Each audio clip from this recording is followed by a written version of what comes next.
damage sa bato or kidney damage, makikita yan sa laboratory result. Pero hindi alam ng karamihan, may 5 early warning signs na pwede mong mapansin sa balat.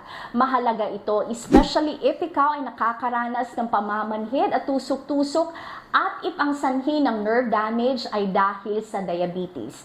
Ang purpose po ng video ito is para maging aware ka at para maagapan agad.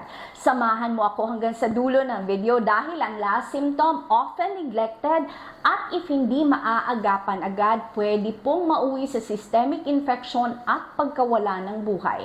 Magandang araw po, Doc Sherry po, Doctor of Physical Therapy. Masaya ako na nandito ka sa channel ko.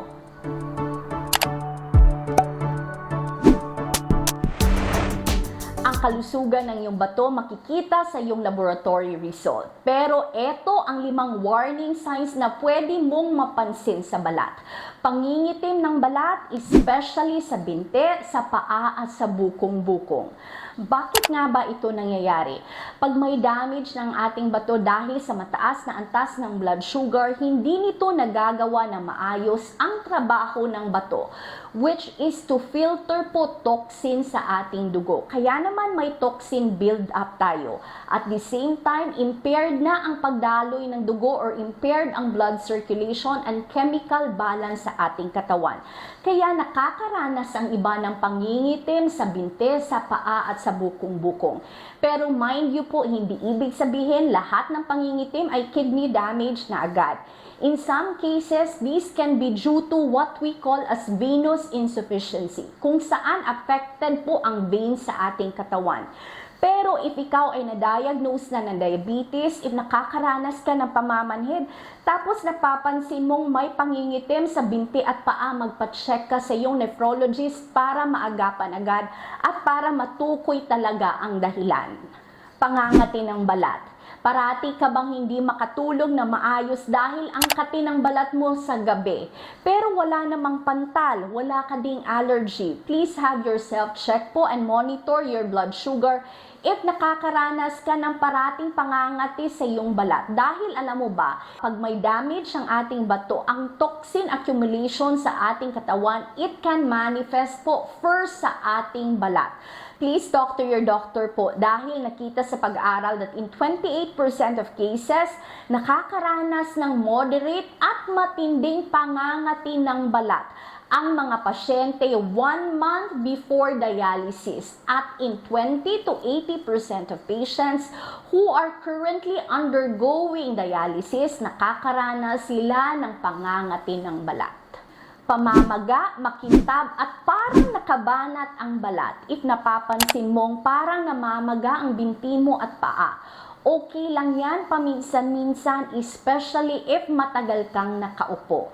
Pero alam mo ba, if madalas itong mangyari tapos you have been diagnosed with diabetes, mataas ang iyong blood sugar at nakakaranas ka na ng pamamanhid at tusok-tusok, this should raise an alarm. Kailangan mong magpatingin. Dahil ang possible cases po nito, lymphedema, kung saan hindi napapalabas ng maayos ang fluid sa ating katawan. Pwede din itong dahil sa problema sa puso or in some patients who have been diagnosed with diabetes, this can mean kidney damage. If may natutunan ka sa videong ito, please po don't forget to click the like button below. Tulong mo po ito para mapakita ang videong ito sa marami pang tao. Also, if hindi ka pa nakapag-subscribe, please don't forget to click the subscribe and the bell button below para updated ka sa mga videos natin na makakagabay at makakatulong sa iyo.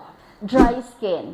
If ikaw ang type na parati ka namang gumagamit ng lotion pero napansin mong parang ang dry at parang ang gaspang pa din ng iyong balat, please have yourself check po and monitor your sugar. Evaluate also.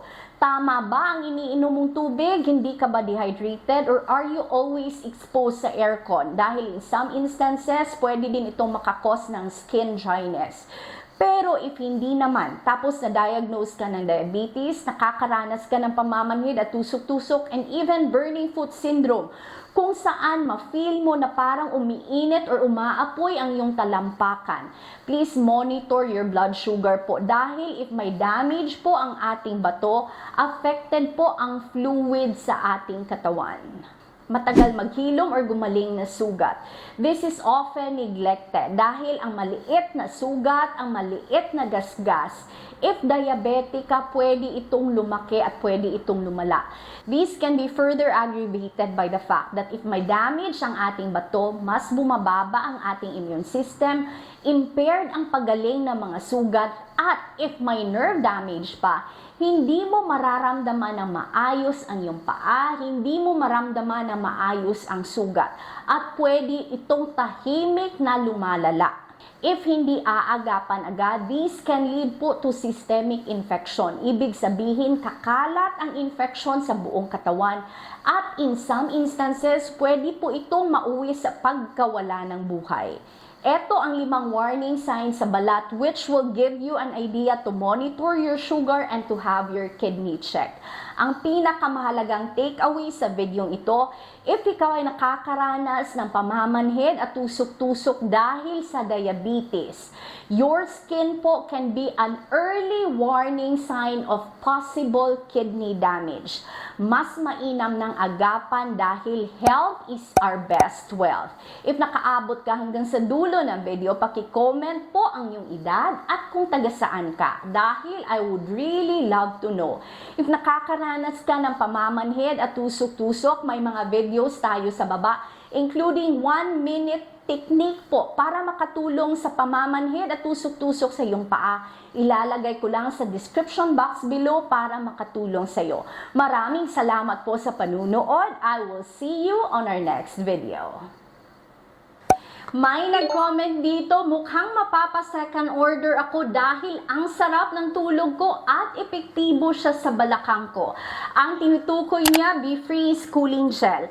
Kaya naman, if nakakaranas ka ng pananakit sa iyong kalamnan at kasukasuan, even sciatica, where you feel pain dito sa iyong likod, plus may pamamanhid at pangangalay sa iyong binti at paa, at hindi ka makatulog na maayos sa gabi, i-check mo ang BeFreeze Cooling Gel. Mahalaga ito especially sa ating seniors para iwas side effects tayo ng oral pain reliever sa ating kidneys at sa ating liver. I-check mo ang reviews dito. These are legit users.